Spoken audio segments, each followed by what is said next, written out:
I'm your host, Dr. William Dodd, from the East Tennessee State University Health Pediatrics Adolescent Medicine Clinic.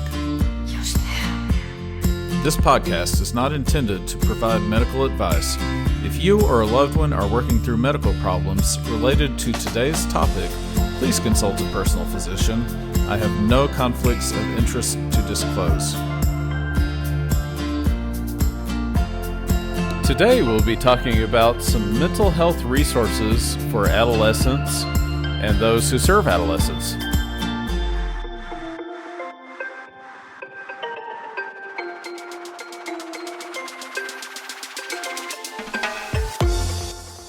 I'd like to welcome everybody to the Growing Stronger Together podcast on Teen Tuesday.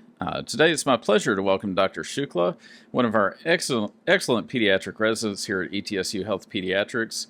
Welcome to the podcast, Dr. Shukla. Hey, thanks for having me here. So if you're anything like me, you're probably a podcast junkie who loves getting lost in a good TED Talk. Seriously, they're like tiny, mind-blowing adventures where you are suddenly like, wait, even that billionaire has bad hair days? It's total game changer, right? Makes you feel like, okay, maybe I'm not as lost as I thought.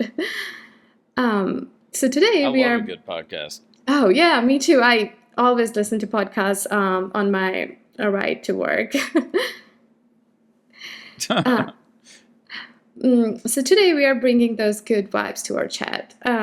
We are diving into something super important, mental health. And here's the real deal. It's 100% okay not to have it all together. Spoiler alert, none of us do. We all had those moments where we feel like a hot mess. But guess what? You're not alone. Here in Tennessee, we got some top-notch resources just for teens like you. Whether you're stressed out, anxious, or just need someone who gets you, we got your back. So grab your favorite snack, kick back, and let's see what's out there to help us power through those tough days together. That sounds great. Twisha, you've got me hooked. Why would you say mental health is so important? Well, Dr. Dodd, think of mental health as your secret superpower. When your mind is in good place, it's like you unlock the cheat code for life. But if your mental health is on the fritz, it can mess with everything. Like suddenly your brain turns into a potato and you're running on empty. You might get headaches. I hate potato head. I love potato, but of course I do hate potato head. Yeah, no potato head. So you might get headache, feel exhausted, or just not be your awesome self. And taking care of your mental health, total game changer. It helps you slay stress, makes your relationship way better, and if it helps you live longer. Yep, chronic stress can actually be bad for your heart. Mental health and physical health, they are like Batman and Robin. Can't have one without the other. Absolutely. I love superhero duos. But let's talk about depression. Let's break down what depression really is. So imagine if you're playing your favorite video game and suddenly your controller just stops working. That's what depressions feel like.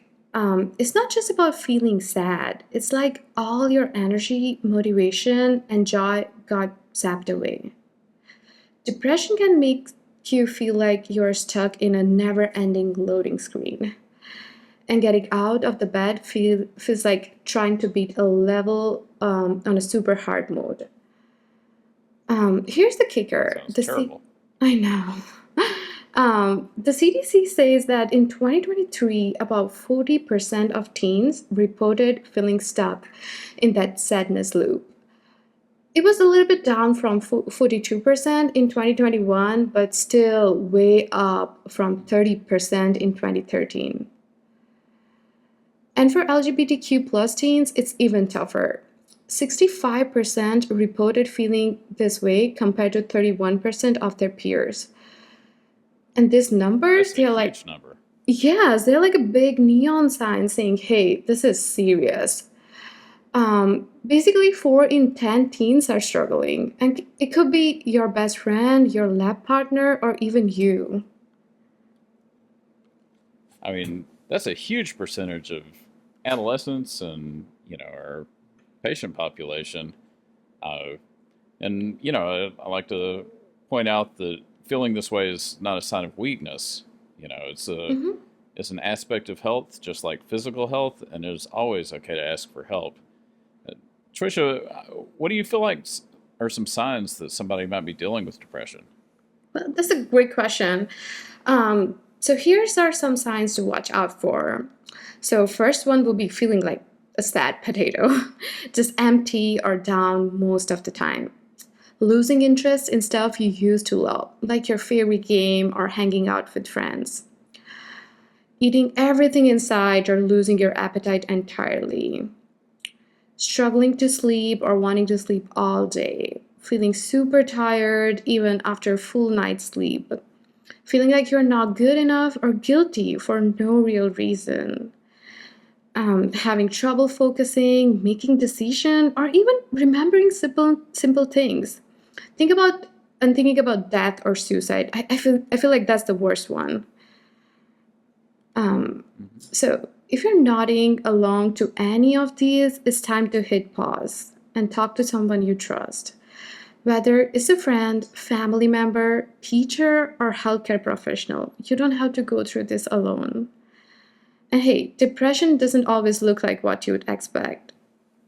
I once heard this amazing TED talk where the speaker said when she was dealing with depression, she couldn't even figure out how to do laundry. Sometimes it's those tiny things, like not wanting to listen to music or chill with friends, that signal something's up. Yeah, and I would agree with you. I think that's one of the reasons it is so important to talk about mental health. There's such a stigma around depression and other aspects of mental health that a lot of people feel like they can't really talk about it with their families and they have to go Mhm. through it alone. But that is not Yeah. true. If we open up, we share our experiences, we can break down those barriers and encourage others to get the help they need.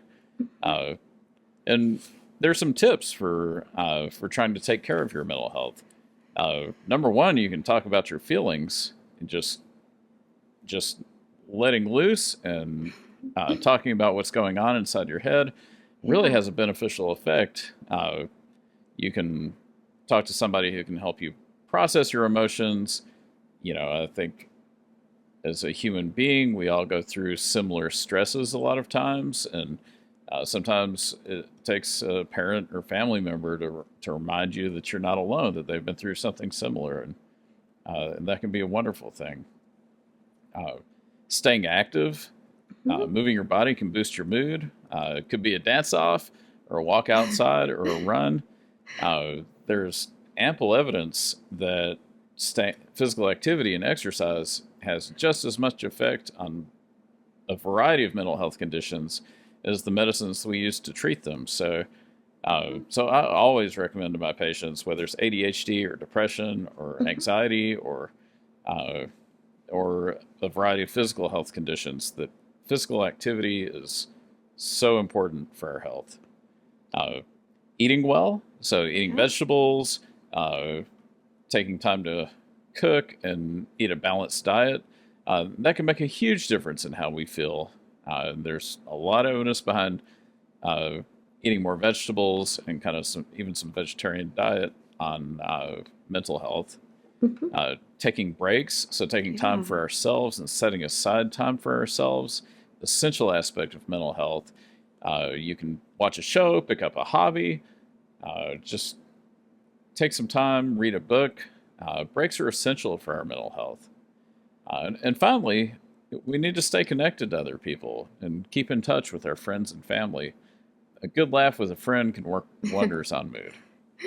Uh, Everybody's different, so really everybody just has to find what works best for them.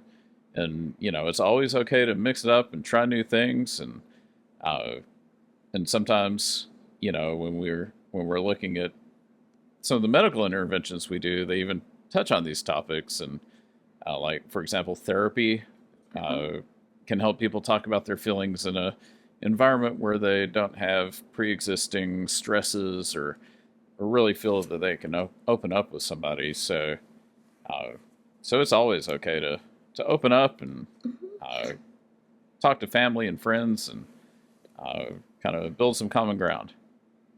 Yeah, those were some great tips, Dr. Dodd. I read somewhere that even exercising every day for 30 to 45 minutes is the number one recommended treatment for mild to moderate depression. So great tips. Um, Another question, what can teens do if they or someone they know is struggling with depression? Well, I think first uh, the first step is just knowing this is a very common problem, like the statistics you were talking about before. Yeah. You know, a huge percentage of adolescents have these symptoms. So, it's important to realize that and realize that seeking help or taking some of these steps is not an unusual thing, and it's okay to talk to a parent or a teacher or a counselor about these issues. They've gone through it with many other students, and the system is really good at kind of opening doors and helping people. Uh, there are also some really important hotlines to know about. The National Suicide Prevention Lifeline can be reached at a new number. It's 988. It's like 911, but it's 988. That connects the caller to a local mental health facility uh, or crisis center that can help them through any sort of crisis. There's also an 800 number, 1-800-273-TALK, that TALK, and that's on magnets and postcards and a variety of resources. Professional help from a therapist or counselor can really make a difference. So I always encourage my patients to consider counseling. And, if they're in a crisis type of situation and they end up calling one of these crisis lines, a lot of times they'll be connected with counseling. That can make a huge difference. There's also something called the Trevor Project Lifeline, specifically for LGBTQ plus teens. This is a national resource. It's at 866-488-7386. They have some great marketing materials on their website, but especially for kids who are dealing with issues surrounding sexuality or gender identity, those stresses kind of have a unique and profound aspect and really raise the risk of self-harm or severe depression. So it's a really important resource, and I would encourage anybody who works with youth to know about it and be able to provide that to somebody who may benefit. Uh, One other aspect of these crisis lines, specifically 988, is a teenager can text them. A lot of folks don't feel comfortable calling a phone number and talking to somebody, with words. But texting is a little bit less confrontational. It's a little bit more accessible. So it's important to know that, you can text these crisis lines as well. Uh, and also, if, let's say, a teenager, adolescent, young adult is in a unsafe location, uh, or they're subject of domestic violence or the like, uh, there's a national resource hotline, Text for Help, that can offer services. If you text your location to 69866, they can help out. And obviously, the Department of Children's Services as well for adolescents under 18 would be a great resource if somebody's in a situation that's unsafe and is causing their mental health problems. Yeah. Thank you so much for that, Dr. Dodd. Knowing these resources are out there is so important. If you're a teen listening to this and you're struggling, please reach out. And if you're a parent, teacher, or friend of a teen, be there to support them. Listen without judgment and encourage them to get the help they need. All right, to And wrap. that's a really important, Dr. Shukla. That's a really important point too. That so often you see families that are somewhat dismissive of mental health, and we just need to improve our communication about mental health as a society. Uh, mental health is not a sign of weakness, like we talked about before. It's something that happens, and I think everybody has strengths and weaknesses, and good times and bad times, and we all go through it to a certain extent. So it's just really important to raise awareness and talk about, and bear these resources in mind for when things get bad. Yeah, and those things are completely normal. They are just as important as your physical health. Uh, so, Yeah. yes, just to wrap things up, remember it's okay not to be okay. Mental health is a journey, and asking for help is part of that journey. You're not alone, and there are people who care about you and want to help. So, thank you so much for tuning in to Getting Stronger Together on Teens Tuesday. If you find this episode helpful, share it with your friends and spread the word around the importance of mental health. Until next time, take care of yourself and each other, and let's get stronger together. Sounds like a plan. Thank you so much, Dr. Shukla. Thank you.